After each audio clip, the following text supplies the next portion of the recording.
Students, तो आज हम लोग पढ़ेंगे सिंगल फेज इंडक्शन मोटर।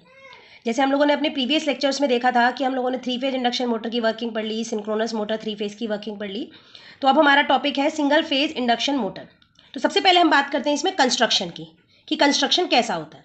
तो दो चीज़ें इंपॉर्टेंट होती हैं, one is stator and second one is a rotor. तो स्टेटर दैट मीन्स जो स्टेशनरी पार्ट होगा हमारा, जो स्टेशनरी डिवाइसेज होंगी, that is known as stator. अब 3 मेन काम होते हैं हमारे स्टेटर के। पहला, ये एक स्टेशनरी डिवाइस है।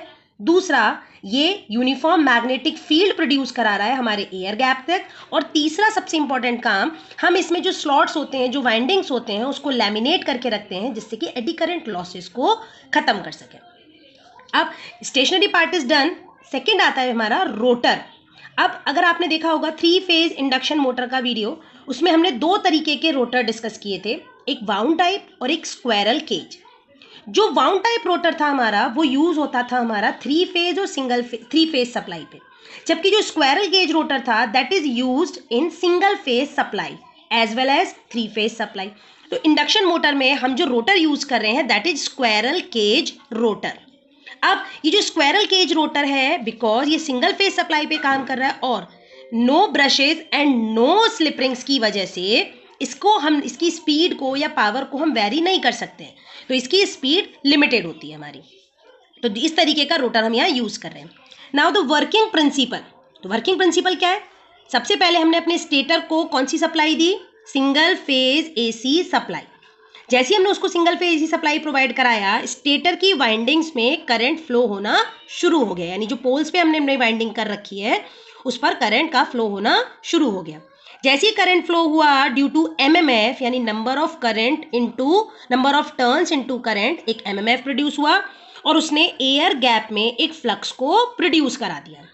यानी पहला स्टेप, हमने स्टेटर को एक single phase AC supply provide कराई। सेकेंड, उस सप्लाई की वजह से स्टेटर की वाइंडिंग में करंट फ्लो होना शुरू हो गया।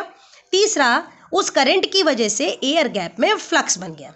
अभी रोटर हमारा रुका हुआ है, स्टैंड स्टिल है, रोटेट नहीं कर रहा है, तो रोटर के कंडक्टर्स उस फ्लक्स को कट करेंगे और ईएमएफ को इंड्यूस कराएंगे। लेकिन ये जो फ्लक्स हमारा इंड्यूस हो रहा है that is single phase flux, एक ही फेज में जनरेट हो रहा है। अब इसका मतलब ये फ्लक्स खुद भी रोटेटिंग नहीं है, क्योंकि एक ही फेज मिल रहा है तो एक ही फेज की वजह से वो उतना ही फ्लक्स प्रोड्यूस कर रहा है। तो रोटर में कोई एक्सेलरेशन नहीं हो पा रहा है। जब रोटर के अंदर कोई एक्सेलरेशन नहीं है तो कोई टॉर्क प्रोड्यूस नहीं होगा, यानी रोटर में करंट तो जनरेट होगा लेकिन वो करंट उस रोटर में कोई भी एक्सेलरेशन नहीं कर पाएगा due to lack of flux जो 3 फेज में हमें मिल रहा था। तो हमारा कोई टॉर्क प्रोड्यूस नहीं होगा, यानी रोटर रोटेट करेगा ही नहीं। तो इसका मतलब हुआ कि ये मोटर एक नॉन सेल्फ स्टार्टिंग मोटर होती है। तो वर्किंग क्लियर हुई। तो सबसे इंपॉर्टेंट क्वेश्चन पूछा जाता है वो क्या होता है? Why single phase induction motor is not self starting, explain the starting methods, है ना? ये सबसे यही क्वेश्चन पूछा जाता है हमेशा। तो इस मेथड को, क्योंकि अभी हमने देखा कि कोई टॉर्क प्रोड्यूस नहीं हो रहा है, सेल्फ स्टार्टिंग नहीं हो पा रही है, अब इस मेथड को एक थ्योरी की तरफ से हम और एक्सप्लेन करते हैं, जिस थ्योरी का नाम रखा गया डबल रिवॉल्विंग फील्ड थ्योरी। तो डबल रिवॉल्विंग फील्ड थ्योरी थी क्या? इसने कोई ऐसा स्टेटमेंट नहीं दिया जो मोटर के लिए था, इन्होंने एक जनरल का प्रिंसिपल जनरेट किया जो कहीं पर भी अप्लाई हमें करना है। तो डबल रिवॉल्विंग फील्ड थ्योरी ने क्या कहा कि इस थ्योरी के अकॉर्डिंग कोई भी ऑल्टरनेटिंग क्वांटिटी, जो भी आपकी डिवाइस के अंदर ऑल्टरनेटिंग क्वांटिटी है, वो अपने आप को रिजॉल्व कर देती है 2 इक्वल पार्ट्स में, जिसका मैग्नीट्यूड मैक्सिमम का आधा होगा और डायरेक्शन ऑपोजिट होगी। एक बार फिर से समझ लेते हैं। डबल रिवॉल्विंग फील्ड थ्योरी ने क्या कहा कि जो भी ऑल्टरनेटिंग क्वांटिटी हमारे मोटर में, जनरेटर में या किसी भी डिवाइस में बन रही है, वो ऑल्टरनेटिंग क्वांटिटी खुद को 2 इक्वल पार्ट्स में ब्रेक कर लेगी, जिसका मैग्नीट्यूड मैक्सिमम का आधा होगा, यानी आधा आधा डिवाइड हो जाएगी, और डायरेक्शन एक अगर फॉरवर्ड बायस में है तो दूसरा रिवर्स बायस में काम करेगा, यानी एक फॉरवर्ड डायरेक्शन तो दूसरा रिवर्स डायरेक्शन में। अब जो हमारी क्वांटिटी थी, जो ऑल्टरनेटिंग क्वांटिटी, जो मेन क्वांटिटी थी मोटर के अंदर, वो थी फ्लक्स। अगर फ्लक्स नहीं बनेगा तो सिंपल सी बात है, कोई ईएमएफ इंड्यूस नहीं होगा और रोटर हमें आउटपुट नहीं दे पाएगा। तो जो मेन फ्लक्स था, उस मेन फ्लक्स ने अकॉर्डिंग टू दिस थ्योरी अपने आप को 2 इक्वल पार्ट्स में ब्रेक कर दिया, एक फॉरवर्ड डायरेक्शन और एक बैकवर्ड डायरेक्शन। मैग्नीट्यूड क्या था, दोनों इक्वल मैग्नीट्यूड के, मैग्नीट्यूड था फाई एम का आधा। अब दो फ्लक्सेस अगर मुझे मिले तो ये दोनों फ्लक्सेस ने दो ईएमएफ इंड्यूस करवाए रोटर में, एक फॉरवर्ड डायरेक्शन में, एक बैकवर्ड डायरेक्शन में। दो ईएमएफ ने मिलकर रोटर में दो तरीके के करंट इंड्यूस कराए, एक फॉरवर्ड डायरेक्शन में, एक बैकवर्ड डायरेक्शन में। मैग्नीट्यूड क्या, सेम। करंट का काम होता है फोर्स जनरेट करना, फोर्स का काम होता है टॉर्क प्रोड्यूस करना। तो दोनों ने टॉर्क प्रोड्यूस किए, टॉर्क भी कैसे थे, इक्वल एंड ऑपोजिट। तो जब मैंने नेट टॉर्क को जोड़ा, दोनों टॉर्क क्योंकि ऑपोजिट थे, मैग्नीट्यूड क्या निकल कर आया, 0। दैट मीन्स ये प्रूफ हो गया कि सेल्फ स्टार्टिंग मोटर ये है ही नहीं, क्योंकि टॉर्क कोई प्रोड्यूस हुआ ही नहीं यहाँ पर।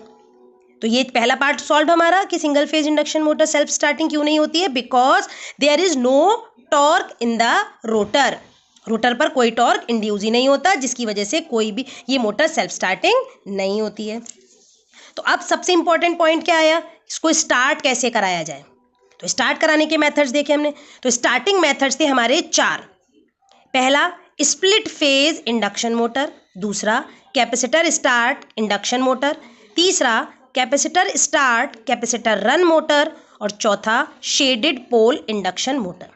तो एक चीज़ हमारे दिमाग में ये क्लियर हो जानी चाहिए कि किसी भी मोटर को स्टार्ट कराने के लिए अगर हमें रोटेटिंग फ्लक्स मिल जाए तो हमारी मोटर सेल्फ स्टार्टिंग हो जाएगी। यानी रोटर पे अगर हमें एक ऐसा फ्लक्स इंड्यूस पहुंच जाए, यानी एक स्टेटर और रोटर का जो एयर गैप है उसके बीच में एक ऐसा फ्लक्स बन जाए जो खुद ही रोटेट कर रहा हो किसी भी एक पर्टिकुलर स्पीड पर, यानी अपने फ्लक्स को बार बार चेंज कर रहा हो, तो यानी उसकी वजह से एक्सेलरेशन होगा, टॉर्क प्रोड्यूस होगा, रोटर स्टार्ट हो जाएगा। यानी हमें अब क्या करना है, फ्लक्स को मिनिमम 2 पार्ट्स में भी अगर हम ब्रेक कर दें, 2 फेजेस में भी अगर हम ब्रेक कर दें तो भी हमारा काम चल जाएगा, है ना। और दोनों के बीच में डिफरेंस क्या होना चाहिए एंगल का, अप्रॉक्स 90, कम से कम 90 डिग्री के डिफरेंस पे हमें 2 फ्लक्सेस प्रोड्यूस कराने हैं, जिससे कि हमारा रोटेटिंग फ्लक्स जनरेट हो जाए। तो सबसे पहला आया हमारा बेटा split phase induction motor. Split phase induction motor का सेकंड नेम क्या होता है, इसको सिंपल मेथड में समझाने के लिए हमने इसका दूसरा नाम क्या बना दिया, resistance start inductance run method. मतलब रेजिस्टेंस की वजह से स्टार्ट होगा, इंडक्टेंस की वजह से रन कर जाएगा, ये मेथड। तो हमने एक सिंपल डायग्राम बनाया। अब डायग्राम में हम देख लेते हैं। हमने सप्लाई दी सिंगल फेज, वाइंडिंग 2 बना दी। यहाँ देखिए मैंने 2 फील्ड वाइंडिंग कर दी। फील्ड वाइंडिंग 2 करने का रीजन, मुझे 2 फ्लक्सेस इंड्यूस कराने हैं। मैं फील्ड वाइंडिंग को जितना ब्रेक करूंगी मैं उतने ही फ्लक्स को इंड्यूस करा सकती हूँ। जैसे 3 फेज में 3 फील्ड वाइंडिंग थी, तीनों फेज के लिए अलग अलग, तो 3 तरीके के फ्लक्स प्रोड्यूस हुए थे, 5R 5I 5B। यहाँ पर मैंने अपनी वाइंडिंग को 2 पार्ट्स में ब्रेक कर दिया। एक वाइंडिंग का नाम रखा गया मेन वाइंडिंग, एक वाइंडिंग का नाम रखा गया स्टार्टिंग वाइंडिंग। उसके साथ हमने एक स्विच लगा दिया, the switch is centrifugal switch, यानी ऑटोमेटिकली ऑपरेटेड स्विच। ये लगी हुई है हमारी रोटर, यानी cage rotor, squirrel cage rotor. Top view में हमारी रोटर ऐसा ही दिखेगा। तो हमने क्या किया, सबसे पहले ये स्विच अभी क्लोज है, ये स्विच अभी बंद है, यानी ये दोनों वाइंडिंग काम कर रही हैं, वो क्लोज्ड पाथ बन गया। अब हमने क्या किया, मेन वाइंडिंग को बनाया हाईली इंडक्टिव इन नेचर, यानी मेन वाइंडिंग को हमने प्योर इंडक्टिव नहीं रखा, हाईली इंडक्टिव रखा है। क्योंकि देखो सिंपल बात है वायरिंग कर रहे हैं, हर वायर में अपना एक इंटरनल रेजिस्टेंस है, तो हम उसको हाईली इंडक्टिव बना सकते हैं, प्योर इंडक्टिव नहीं बना सकते हैं, ठीक है।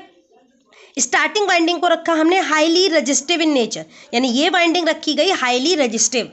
हाईली रेजिस्टिव का मतलब ये भी प्योर रेजिस्टेंस नहीं है, ऐसा नहीं है हमने यहाँ रियोस्टेट लगा दिया।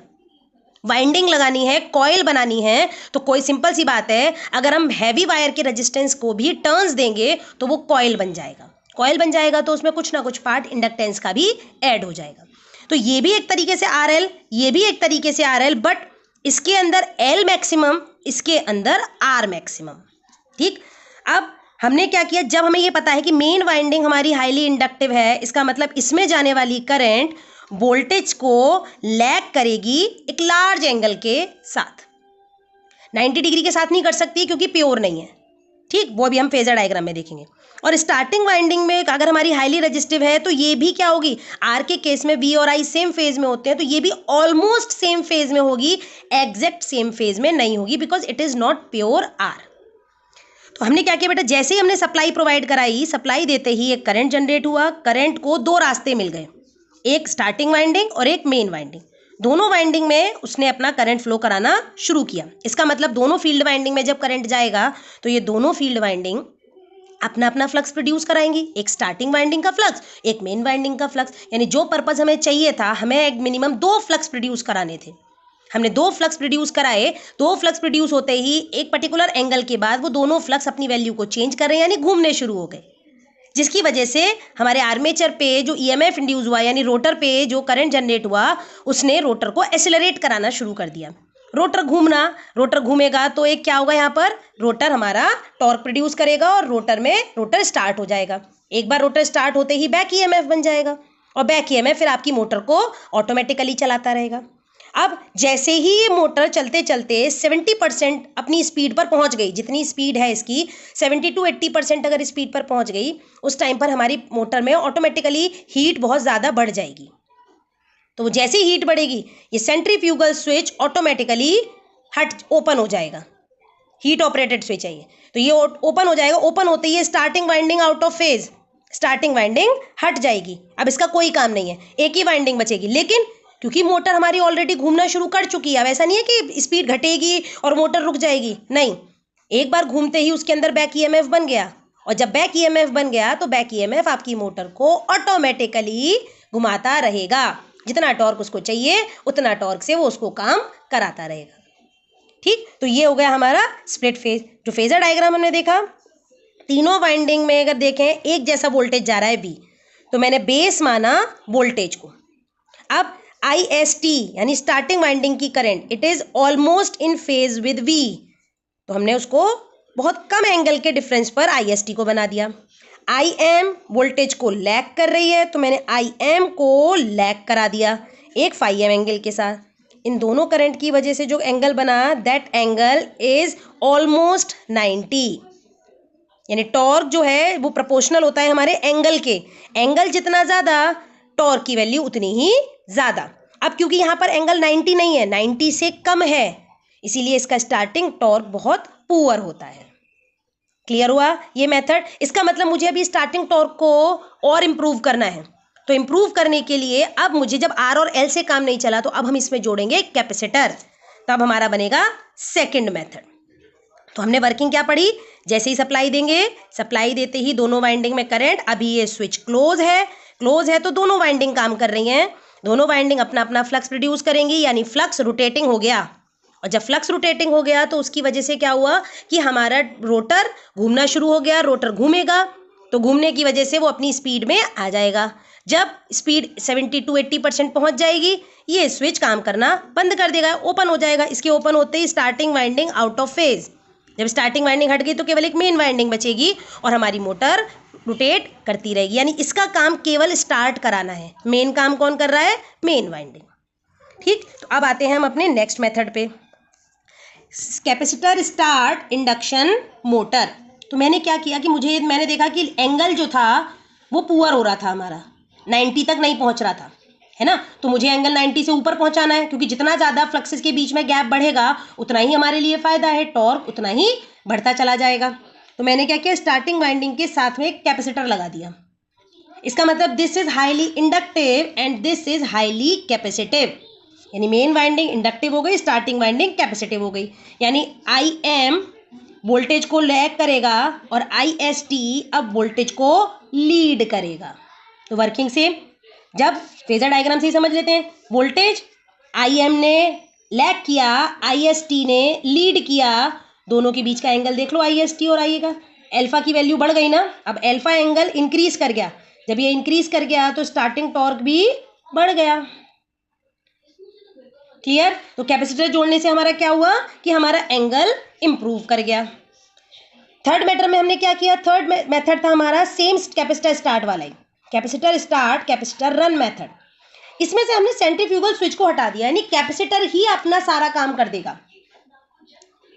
कैपेसिटर की वजह से ही, कैपेसिटर की चार्जिंग और डिस्चार्जिंग की वजह से ही हमारा सारा काम हो जाएगा। यानी अब ये स्टार्टिंग वाइंडिंग और मेन वाइंडिंग दोनों काम करती रहेंगी, कोई सेंट्रीफ्यूगल स्विच नहीं है। ठीक, तो इसमें क्या होगा, कैपेसिटर हमेशा लगा रहेगा, पावर फैक्टर इंप्रूव, क्योंकि कैपेसिटर की वजह से एंगल हमेशा इंप्रूव करता रहेगा, एंगल इंप्रूव करता रहेगा तो पावर फैक्टर हमारा उसी हिसाब से इंप्रूव करता रहेगा। स्टार्टिंग टॉर्क बढ़ जाएगा और ये अपने फुल लोड टॉर्क का 350 से 400% तक हमें लोड टॉर्क प्रोड्यूस करके दे रहा है।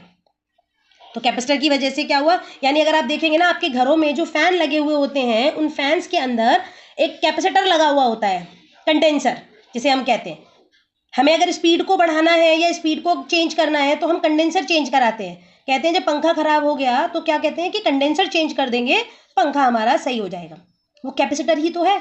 और घरों में कौन सी सप्लाई आ रही है, सिंगल फेज सप्लाई, यानी घर में चलने वाले सारे पंखे सिंगल फेज इंडक्शन मोटर पे रन कर रहे हैं। और वो भी कौन सी वाली, capacitor start capacitor run method पे। वो कैपेसिटर हमेशा लगा रहता है ना, ऐसा तो नहीं है ना कि कैपेसिटर आप हटा देते हो एक बार पंखा चालू करने के बाद। कैपेसिटर हमेशा लगा रहता है आपके पंखों में, है ना। और हमारी स्पीड जब बढ़ानी होती है या स्पीड बढ़ाते हो, हम अच्छे लेवल का बहुत हाई रेटिंग का कैपेसिटर अगर पंखे में कनेक्ट कर देते हैं, इसका मतलब हमने अपनी फैन की स्पीड को और बढ़ा दिया। तो नेक्स्ट मेथड आया हमारा shaded pole induction motor, last method. अब इसका मेथड का और 3 मेथड जो अभी तक हमने पढ़े उनका बिल्कुल अलग अलग काम था। तो सबसे पहले हमने एक डायग्राम बनाया, एक मोटर। शेडेड पोल से क्या मतलब था कि जैसे ये एक 2 पोल मशीन है, बीच में एक रोटर लग रहा है, मैंने पोल पर वाइंडिंग करी, इस पोल पर वाइंडिंग करी, सिंगल फेज सप्लाई दे दिया, ये बीच में रोटर लगा हुआ। शेडेड पोल का मतलब हुआ कि ये जो 2 पोल मैंने बना रखे हैं, इन पोल को का मैं साइड से एक छोटा सा पोर्शन कट कर दूं। यहाँ पर मैंने छोटे छोटे से कट लगा दिए और उन कट पर मैंने एक शॉर्ट सर्किटेड वायर बांध दिया। देखो ऐसे मैंने यहाँ पर एक डायग्राम बना रखा है, वो आप देखो, ये एक पोल है, इस पोल पे मैंने यहाँ पर एक छोटा सा कट किया और इस कट पर मैंने एक वायर बांध दिया और ये एक शॉर्ट सर्किटेड वायर है। शॉर्ट सर्किटेड वायर का मतलब हुआ resistance minimum current maximum. Short circuited wire में रेजिस्टेंस नेग्लिजिबल होगा हमारा, ठीक। अब इससे करने से होगा क्या, वो ही हम देखते हैं। जैसे ही मैंने सिंगल फेज सप्लाई दी, सिंगल फेज सप्लाई देते ही पोल में करंट, वायर बना हुआ है, करंट जाएगी, दोनों पोल अपना अपना फ्लक्स जनरेट करेंगे। लेकिन ये जो करंट है वो इस शेडेड बैंड से भी लिंक होगा। जब शेडेड बैंड से लिंक होगा तो शेडेड बैंड में भी हमारा क्या होगा, एक और करंट जाएगा। उस करंट की वैल्यू आपके नॉर्मल करंट वायर से अलग होगी क्योंकि रेजिस्टेंस की वैल्यू डिफरेंट है दोनों वायर्स की। तो इसका मतलब अब जो शेडेड बैंड का वायर है ये अपना फ्लक्स अलग बनाएगा और ये जो मेन पोल्स हैं ये अपना फ्लक्स अलग बनाएंगे। 2 फ्लक्स बन गए। दोनों फ्लक्स एक दूसरे को या तो सपोर्ट करेंगे या अपोज करेंगे, और जब सपोर्ट और अपोज करेंगे तो उसकी वजह से क्या होगा, हमारे रोटर पर इफेक्ट पड़ेगा और रोटर घूमना शुरू करेगा। कैसे, एक एक करके डिस्कस करते हैं। तो पहले ये चीज़ क्लियर है कि शेडेड पोल इंडक्शन मोटर में हमने क्या किया बेटा, पोल जो थे हमारे उनमें हमने कट कर दिया, छोटा सा पोर्शन, एक स्लिट कर दिया और उस पर हमने एक कॉपर वायर को बांध दिया, जिससे कि वो कॉपर वायर कैसा था, शॉर्ट सर्किटेड कॉपर वायर। अब वर्किंग देख लेते हैं इसकी। मैंने क्या किया, सिंगल फेज सप्लाई दी है तो कुछ ऐसा ही ग्राफ बनेगा। मैंने 3 अलग अलग टाइम ले लिए, T1, T2, T3। T1 वो टाइम है जब मेरा करंट बढ़ रहा है, सेंटेंस इसको ध्यान से समझिएगा। T1 वो टाइम है जब मेरा करंट बढ़ रहा है।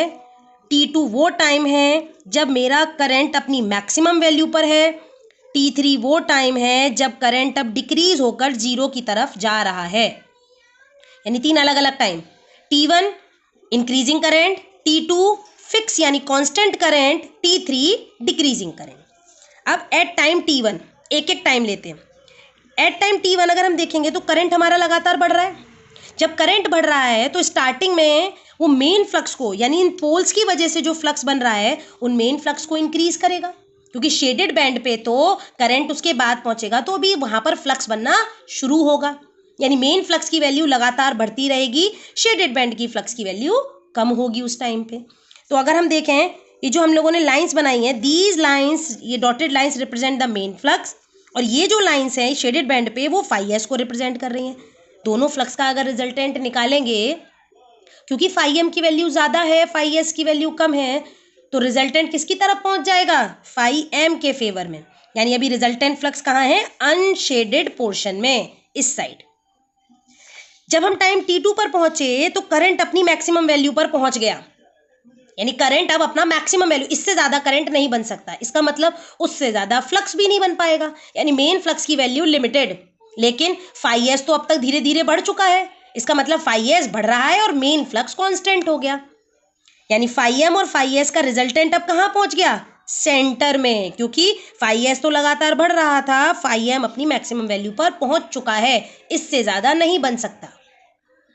तो अब रिजल्टेंट कहाँ पहुंचा, बिल्कुल सेंटर में, resultant flux is in centre. देखो डायग्राम में फ्लक्स खिसक गया, फ्लक्स धीरे धीरे अपनी पोजीशन को चेंज कर रहा है। एट टाइम t3 करंट अब डिक्रीज हो रहा है, मेन करंट डिक्रीज हो रहा है। जब मेन करंट डिक्रीज होगा तो सिंपल सी बात है मेन फ्लक्स भी डिक्रीज होगा, लेकिन फाई एस तो अभी भी इंक्रीज ही कर रहा है, क्योंकि उसका करंट तो ना एकदम से घट रहा है ना एकदम से बढ़ रहा है। तो फाई एम अब डिक्रीज हो रहा है और फाई एस इंक्रीज हो रहा है, तो अब रिजल्टेंट किसके साइड पहुंच गया, शेडेड पोर्शन की साइड, यानी रिजल्टेंट फ्लक्स हो गया अब शेडेड पोर्शन की साइड।